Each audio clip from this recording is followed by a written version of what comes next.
than 375,000 babies were born exposed to drugs. 375,000 babies. Some of these babies were actually born addicted. Some premature, and some with organ, limb, and facial deformities. And some with brain damage. It's truly heartbreaking, especially when you look around and see how joyful childhood can be. And the parents of these babies, well, the fact is they come from all ethnic and economic backgrounds. Some are addicted to drugs like cocaine, crack, heroin, or alcohol. And some are weekend partiers. They drink beer, smoke pot, cigarettes, or use inhalants like spray paint. What's so frightening is that experts now believe even small amounts of alcohol and drugs can put a baby's health at risk, including a lot of over-the-counter medicines like cold remedies, cough syrup, and aspirin. Considering how tiny and vulnerable an unborn baby's body is, it's no wonder there's no such thing as a safe amount. Surrounding the baby inside the mother's womb is the placenta, the organ that transfers nourishment from the mother to the baby. Not only does the baby receive nutrients that are good for the baby, but the baby can also receive drugs and alcohol, which easily cross the placenta. Because the baby is very immature. All of its organs are just forming. And consequently, the baby's unable to break down these drugs as quickly as your adult body can break them down. So the baby will be affected by these drugs long after you have no effects. And in fact, some of the breakdown products, for example, of cocaine, are even more powerful in terms of their impact on the baby because it's actually broken down differently inside the baby than in an adult. And it's more of a neurotoxin, more of a toxin to the baby's developing brain than is cocaine in an adult. The bottom line is it's not just the pregnant woman who takes the drink or uses the drug. Her baby does too.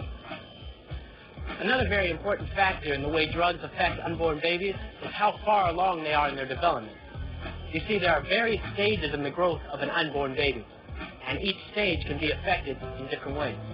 Pregnancy is broken down into three-month periods called trimesters. Each of these trimesters is different, yet equally important, in terms of the growth and development taking place in the baby. All drugs can change or even stop this development. For example, in the first trimester, there's rapid growth and development of the baby's vital organs, like the heart, lungs, liver, and kidneys, as well as the brain and spinal cord. As a matter of fact, the brain and spinal cord are the first systems that begin to develop even before the heart. Exposure to drugs like alcohol, cocaine, crack, and heroin can interfere with this development. Brain damage caused by drugs can affect the child's capacity to think, while spinal cord damage can affect the ability to walk. Malformations can also occur in vital organs, such as the kidneys, and with developing arms and legs. For example, sometimes various organs lose their blood supply because the cocaine is what we call a vasoconstrictor. It causes the blood vessels to clamp down.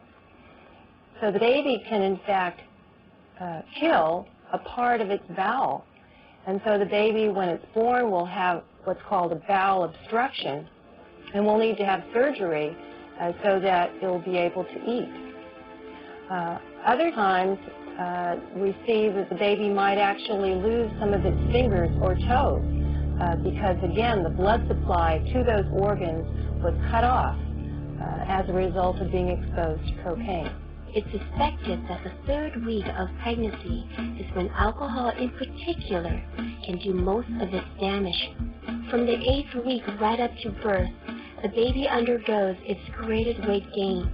Exposure to drugs during these crucial weeks and months can slow down the baby's overall growth and cause mental and behavioral problems. Drugs can also cause the baby to be born prematurely, in other words, before the full 9 months are up.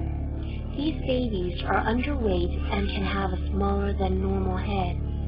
As you can imagine, This could have a serious effect on intelligence, but the problems don't stop here.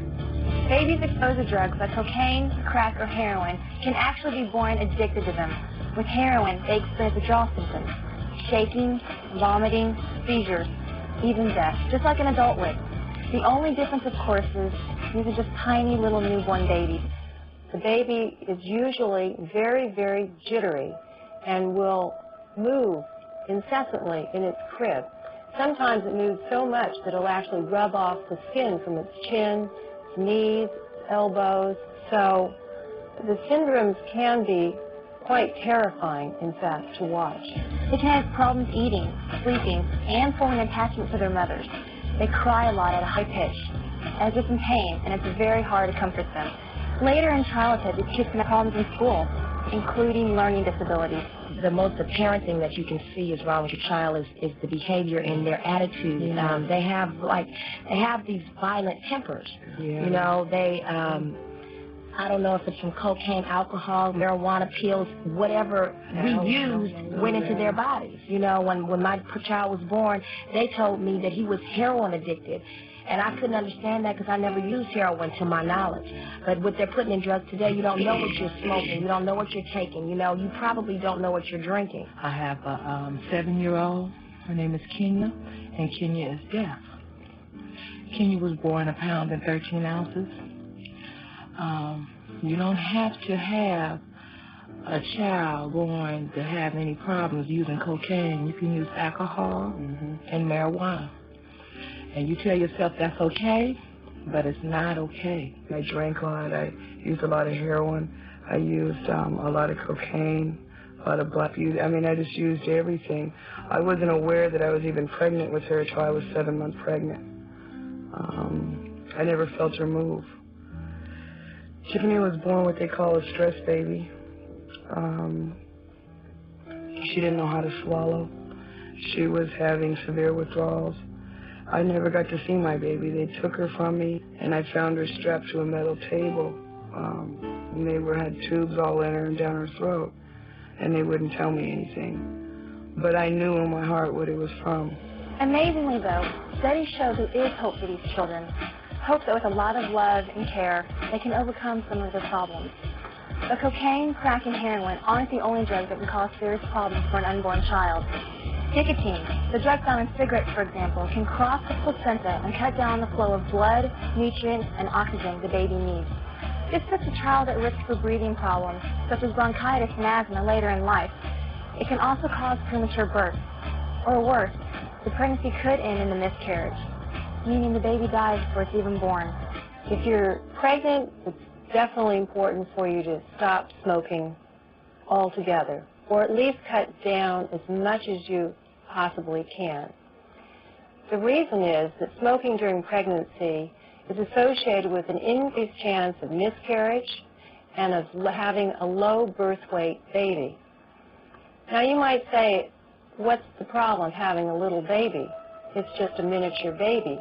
But those babies have many more complications in the nursery, and they're more likely to have potentially some developmental problems later. Smoking marijuana can cause some of the same problems and more. Sometimes babies exposed to marijuana are born with tremors. They can be unresponsive to things that go on around them. And later on, they may have learning disabilities. But there's one drug that's been proven to actually cause mental retardation and abnormalities of the face and body. One drug whose effects can be irreversible. This drug is legal, it's easy to get, and it's even advertised. Alcohol. It's all around you.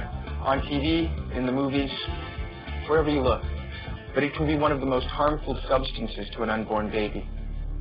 Exposing a baby to alcohol before birth can cause a condition known as Fetal Alcohol Syndrome, or FAS. Believe it or not, FAS is the #1 preventable cause of mental retardation. A baby suffering from FAS can have an abnormally small head and, as you can see here, an underdeveloped brain. The brain of the child exposed to alcohol is much smaller than the brain of the child who has not been exposed to alcohol. In addition, it's smoother. The normal brain has lots of little curves and grooves and holes and bumps in it. all of those represent brain cells. In the brain of a fetal alcohol syndrome child, what you see is a brain that is much smoother, with fewer of those bumps and fewer of those grooves, which is a reflection of the fact that alcohol actually kills cells. They can also have facial abnormalities like small eyes with drooping lids, a thin upper lip, and a short upturned nose. Sometimes these babies are born with heart and lung problems too. And as they grow older, the problems can get worse and may include behavioral and social difficulties. You know, you still might hear people say that drinking a little beer or wine while you're pregnant is okay, that it relaxes you, that it's only hard liquor you have to stay away from. But the truth is, a 12-ounce can of beer, a glass of wine, or a wine cooler all contain the same amount of alcohol as a mixed drink. Alcohol is alcohol, and when you're pregnant, there is no safe amount. Even infants or in this case fetuses and subsequent newborns who are exposed to only very, very small amounts of alcohol, maybe only one drink per day, have been shown to have some risk for having some neurologic and learning problems later on. So the recommendation at this point is that there's no safe level of alcohol usage during pregnancy. The problems we've been describing are just a few of the devastating ways drugs, alcohol, and tobacco can affect an unborn baby. But there are two ways we haven't discussed yet, and they're the most terrible of all. The first one is AIDS, which you probably know can be transmitted by injecting drugs using a needle contaminated with the virus. If a pregnant woman contracts AIDS in this way, or in any other way for that matter, her unborn baby can also get the disease.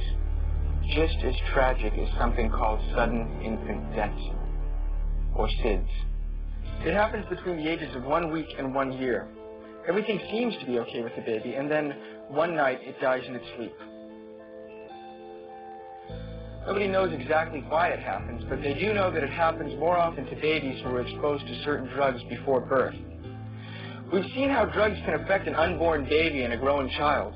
And while this is undoubtedly the most awful consequence of using drugs during pregnancy, it's not the only one. Parents and relatives of these children pay a heavy emotional price. One of my sons died. I have a daughter and a son who was born drug exposed. And to write today, they said it wasn't because of the drug, but some still deep down inside said if I hadn't have been using, maybe he might have had a chance, you know. And it's still a lot of guilt I'm feeling right today behind it. Every year when his birthday comes up, I feel a lot of guilt, a lot of anger. I smoked cocaine for 8 of those months. I was pregnant with those twins. Didn't know that I was having twins, just thought I was having one. I lost one of my children. I live with a guilt every day. That's the saddest part, is this guilt that you feel because I've done this to these children. My family still to this day has a hard time with Tiffany. They didn't know how to deal with her. She was too wild for them. And they never, to this day, my father still really doesn't acknowledge her. And it hurts her a lot. You know, and the guilt of watching this child and hoping that this child is still breathing and that it's going to move and that it's going to react normally and that it's not going to be handicapped. You know, it's an overwhelming fear. There's also the medical, educational, and social costs involved in caring for babies exposed to drugs, alcohol, and tobacco. That's a cost we all bear, and it runs into the billions every year. You know, sometimes when people think about what it would be like to the parent, they focus on how great it would be to have someone to love and love you back. To take them to the park or the movies, play ball, stuff like that. But that's only a small part of what parenting is really all about. Parenting is more about responsibility, you know, providing food and a home, clothes, and an education. Yeah, it's about setting a good example and taking the time, even when you're tired or sick, to be there for the child. And as we've seen, a big part of that responsibility begins even before the child is born, making sure they get the best possible start on life by not exposing them to alcohol, drugs, or tobacco. That probably seems like mostly the woman's responsibility, and that is true. It is, but males have an important role too. By supporting and encouraging the woman to take care of herself and to avoid doing anything that could jeopardize baby's health. And it's important for the male to avoid using drugs himself, like cocaine, which is now believed to affect a man's sperm, and cigarettes, which creates secondhand smoke that can harm the mother and her baby. But there is still a lot more that we need to learn about what happens when babies are exposed to drugs, alcohol, and tobacco. But one thing is for sure. Every time a pregnant woman takes a drink, uses drugs, or smokes, her baby's chances for a healthy start and a productive life are reduced. And there's nothing that little baby can do about it.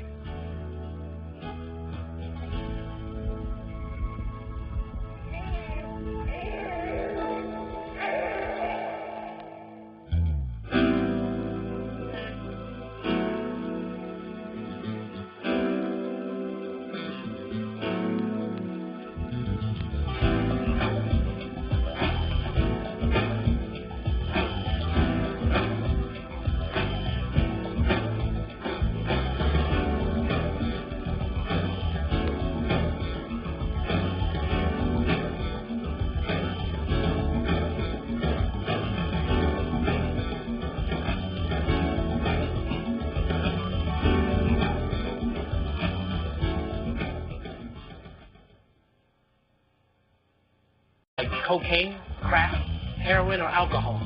And some are weekend partiers. They drink beer, smoke pot, cigarettes, or use inhalants like spray paint.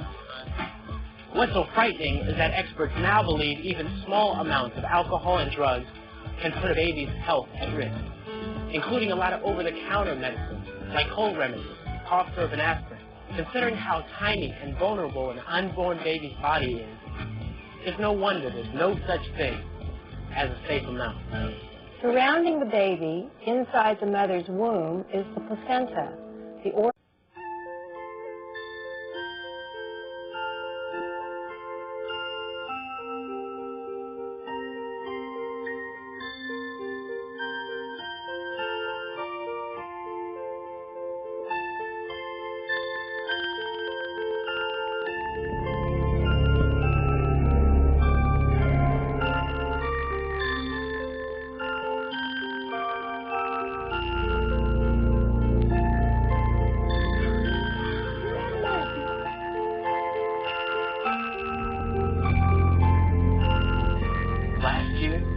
more than 375,000 babies were born exposed to drugs. 375,000 Babies. Some of these babies were actually born addicted. Some premature, and some with organ, limb, and facial deformities. and some with brain damage. It's truly heartbreaking, especially when you look around and see how joyful childhood can be. And the parents of these babies, well, the fact is they come from all ethnic and economic backgrounds. Some are addicted to drugs like organ that transfers nourishment from the mother to the baby. Not only does the baby receive nutrients that are good for the baby, but the baby can also receive drugs and alcohol, which easily cross the placenta, because the baby is very immature. All of its organs are just forming. And consequently, the baby's unable to break down these drugs as quickly as your adult body can break them down. So the baby will be affected by these drugs long after you have no effects. And in fact, some of the breakdown products, for example, of cocaine, are even more powerful in terms of their impact on the baby, because it's actually broken down differently inside the baby than in an adult.